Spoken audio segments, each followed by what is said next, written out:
Fairy Head Troll Tower, but if I die, I have to voice reveal. Okay, let's start. This guy is kind of sus. Oh no, he slapped me off.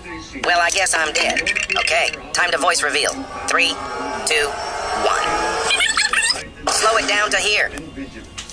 So maintain a visible and reassuring presence on roads, in public spaces, in transport hubs, and in communities where families gather.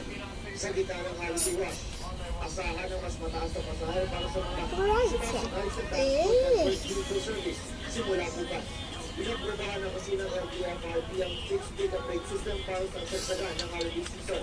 Kasama na sisingin ang biyahe ng mga TNBS papunta sa kanilang pick-up point. Basta pasok sa 5 kilometer radius. Hindi tulad sa nakasanayan. Nang sinilan ng mga sumakay ang pasahero hanggang sa kanyang destination. Naintindihan naman po namin yung hirap ng mga TNBS driver, lalo na traffic. Pero mabigat pa rin po para sa aming mga pasahero itong fixed pick-up fare systems.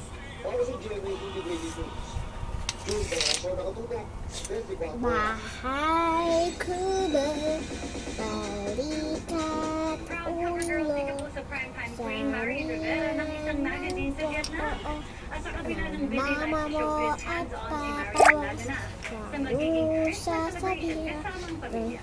Ichichikaya din ang pagkatapos. Very vacant si Marian Rivera sa cover ng isang glossy magazine sa Vietnam. Ilang buwan ang nakaraan, bumisita si Marian sa Vietnam para sa isang runway gig. No, guys, that's Inulan me. ang cover para sa magazine. So talagang minaksimais namin talagang araw ko.